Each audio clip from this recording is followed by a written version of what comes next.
This episode is brought to you by Shopify. Forget the frustration of picking commerce platforms when you switch your business to Shopify, the global commerce platform that supercharges your selling wherever you sell. With Shopify, you'll harness the same intuitive features, trusted apps, and powerful analytics used by the world's leading brands. Sign up today for your $1 per month trial period at shopify.com/tech, all lowercase. That's shopify.com/tech. Auto insurance can all seem the same until it comes time to use it. So don't get stuck paying more for less coverage. Switch to USAA Auto Insurance and you could start saving money in no time. Get a quote today. Restrictions apply. USAA. Good morning, guys, and welcome to the podcast. I've got a fantastic guest for you today, Glen Van Peski, and he's going to talk to us all about.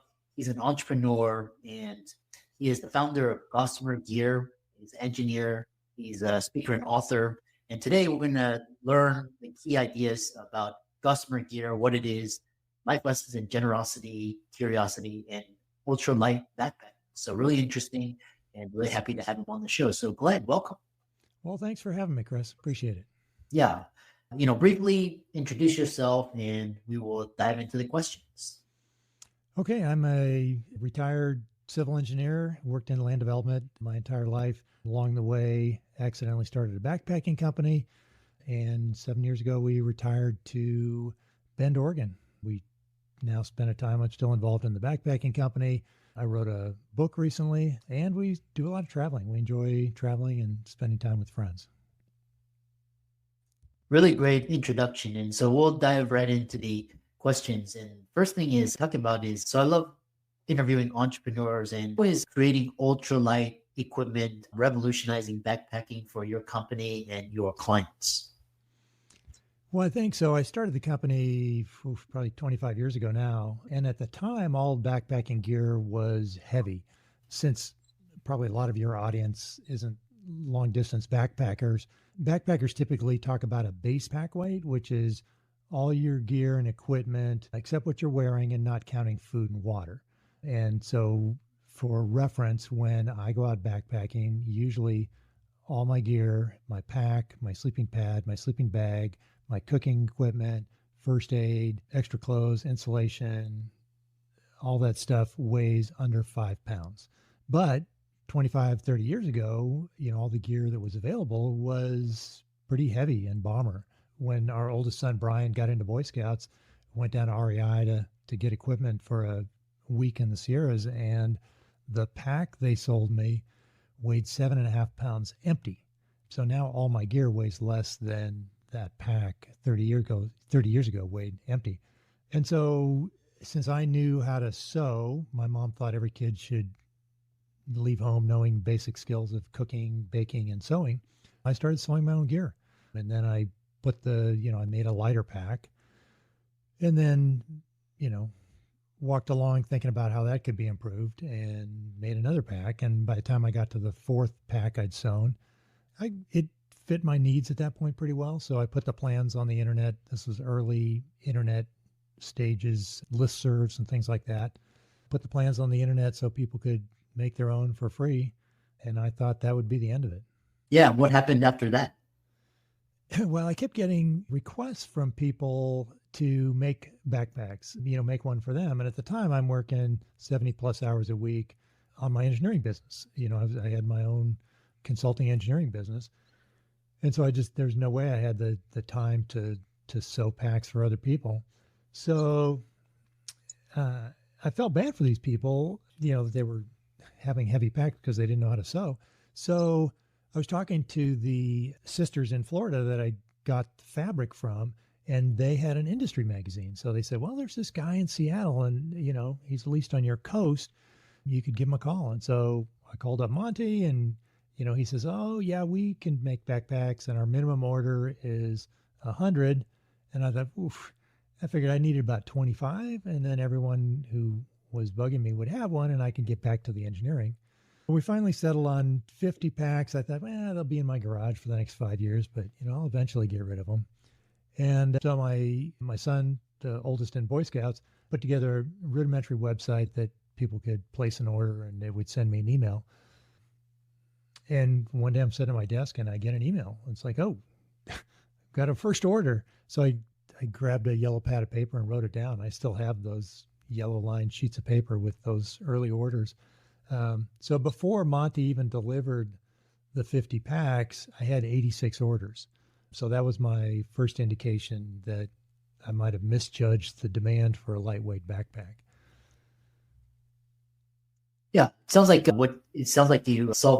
you had a problem or a need in your industry, and you created something that solved that problem. And it sounds like, kind of people were looking for it. And so, what I love is, you help people simplify their lives through minimalism, intentionality, and ultralight philosophy to achieve greater joy, purpose, and freedom. And you do that through your gear company. And so I like to talk about the philosophy of take less and do more. And especially here in the States, it's all about consume, bigger house, car, who has, but you talk about ultralight principles and extending that into everyday life. So what is the advantage of this, and how can people start to embrace this idea of minimalism?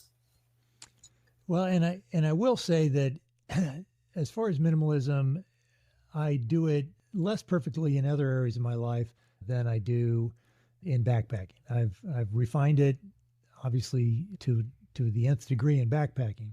But, as I worked over the last 50 years to reduce the amount of weight in my backpack, I realized that a lot of those lessons had applications, wider applications for life in general.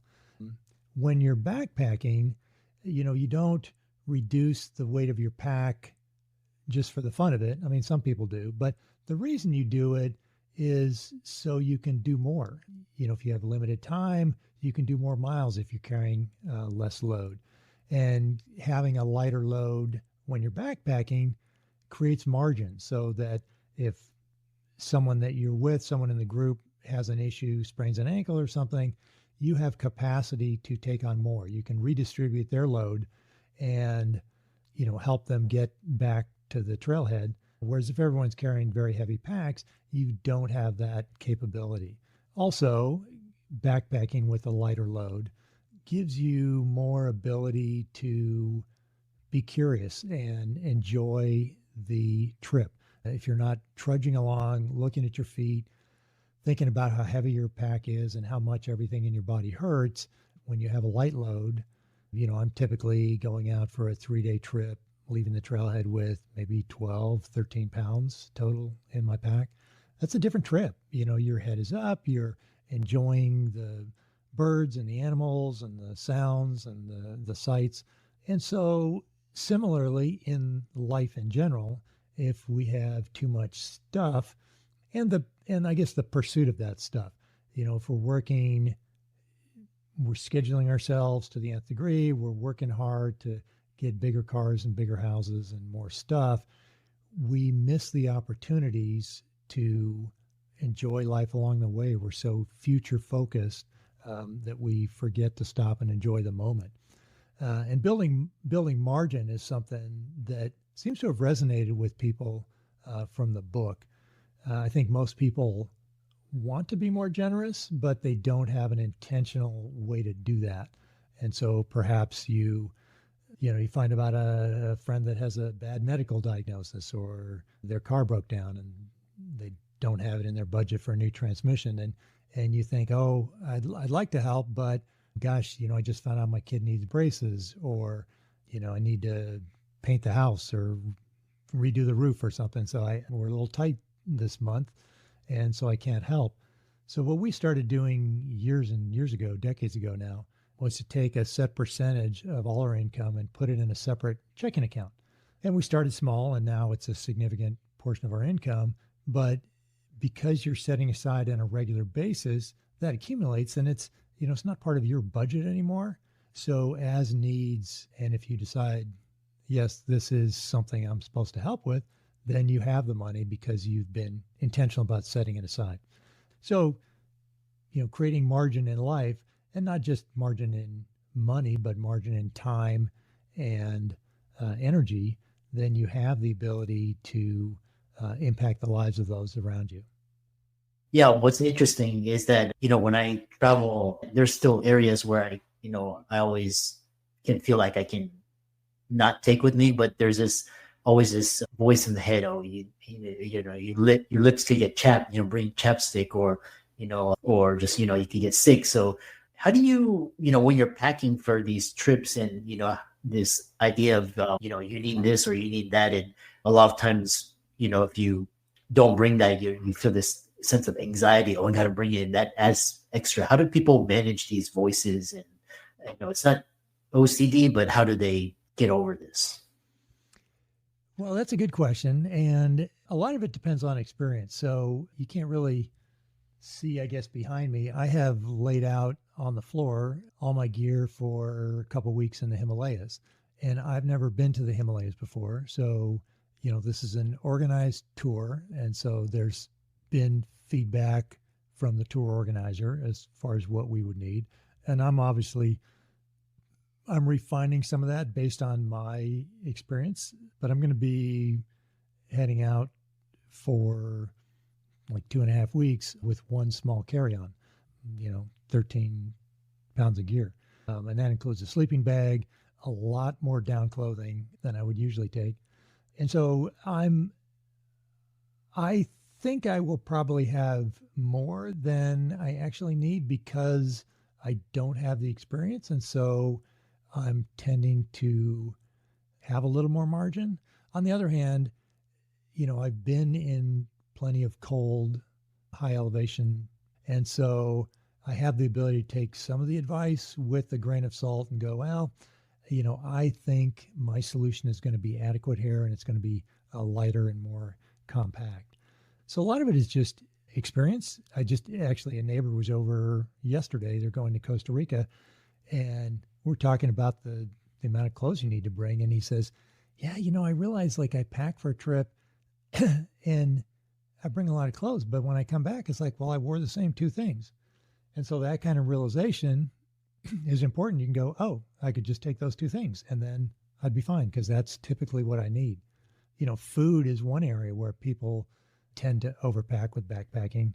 And you think, oh, I don't want to be hungry. And you put the food together and it doesn't look like that much. And, I advise people to weigh the food when they leave and then weigh it when they come back and see how much they brought back. And then, divide that weight by the number of days. And then pretty soon after a few trips, you'll hone in on your weight of food you need for backpacking. And obviously, if it's colder, you might need a few more calories, if you're doing longer days. But generally, you'll end up with a weight that, it might not look like enough, but you'll know that if you pack more than that, you're just going to be carrying that weight the entire trip and then bringing it back. So a lot of it's experience and then just being willing to kind of based on that experience, take a few chances. And it depends on the trip. If you're going by yourself, obviously there's less margin. If you forgot something, there's going to be no one else that might have it and be able to help out. So yeah, depending on the trip, be willing to refine the gear you take. And I advise people when they're going lighter to change a couple things at a time. Don't take a trip where you're doing 10 different things than you've ever done before. I'm usually on any trip, there's usually one or two things that I'm trying differently. But the bulk of my gear is stuff that I've tried and used, know that it works. So make changes slowly so you come back safely. Yeah. And it's like, kind of like this idea of simplification and packing, the most efficient and kind of enjoying your trip. That's really, it's very intriguing. The next question I have for you is, so, you talk about take less, do more, but then you also talk about, in your book, you delve into the core themes, cultivating a mindset of gratitude and fulfillment through giving back and embracing curiosity to push boundaries and discover new possibilities. Expand upon that. Well, a lot of times in backpacking, one thing about going backpacking with a very light load is it's a great way to build gratitude. We live such a spoiled, rich life here in the U.S., and we really don't, I think, often recognize that because we're, we're bombarded with stories of people who have more than us. But there's nothing like going out into the wilderness with no cell coverage, sleeping on the ground on a very thin mat for days, having to treat your drinking water, bathing in cold water, to really restore your gratitude and realize what an amazingly rich life we live, what a comfortable life at home, that we can get water at any temperature we want in multiple locations in our house that's drinkable right out of the faucet. We take that for granted, but that's incredible if you've been without for a week. And just even things like not having to worry about power, being able to plug something in whenever you want, and not have to manage the battery on your camera or phone or headlamp. So I think time in wilderness can be a huge restorer of gratitude in our lives. And, with that appreciation of how much we have, I think comes the ability to share that with others. And being grateful for what you have also, I think, can make you open to new opportunities. I was recently a reader of my newsletter sent me a picture of a street sign from Honolulu that said "Plenty enough already," and it was a sign to encourage people to slow down. But it was, as I've come to find out, kind of calling on the Hawaiian culture of concept of plenty enough already, that we have enough in our lives, and that in striving for more, we miss out on the enjoyment that's already available to us. So I was intrigued by that. And, I think it's just a great reminder to us to remember what we have and enjoy that, and don't let the pursuit of more, blind us to the opportunities we have to connect with people that are already around us. When we're busy on our agenda, we've got our calendar schedule, we're on to the next meeting. This is one of the advantages of time in the wilderness, walking with people, is you have uninterrupted time. In our daily lives, you might get together with someone for coffee and then say, it's been great to catch up, but the hour's up. And you really don't have the chance to delve into the deeper questions of life and really get to know them and see them for who they are. But, when you're walking with someone for days, you have that opportunity. So creating that space in life to connect with people is an important lesson that I think we can take away from wilderness. Interesting. Yeah. And I love, recently I did several experiments while traveling. And one of those was just kind of like, if you had all the time and really the outcome didn't really matter. And I learned this actually from just talking to, retired people that, had, and then they were just like, yeah, what's the worst, what's the worst that can happen is, you have the time. And, I noticed myself, I caught myself telling these stories and perceptions like, oh, the flight is late, or, oh, this and that. And it doesn't really matter. It's just, it's just what we make it out to be, which is really fascinating. And nature baths, these cold showers just kind of just bring you back and just kind of really hold and focus. So I really love that. And said, I love your story. How can people find out more about you and check out you have a book as well, and, Safe Travels to the Himalayas, and how can people find you and work with you? The best place to find me is on my website, glenvanpeski.com. And there's information on the book there. People can sign up for my fortnightly newsletter. I have all sorts of tips and tricks so they can check out previous blog posts. I'm also reasonably active on Instagram and LinkedIn, so they can follow me there. And all that's located on the website. Yeah, I really love that. And thanks again for dropping so much gems. And like I said, I love talking to entrepreneurs and just kind of mindfulness and spirituality, and really great conversation, and keep up the great work. Well, thanks. Yeah. And enjoy it. It was interesting hearing your lessons from traveling, and, enjoy your future travels. Thank you.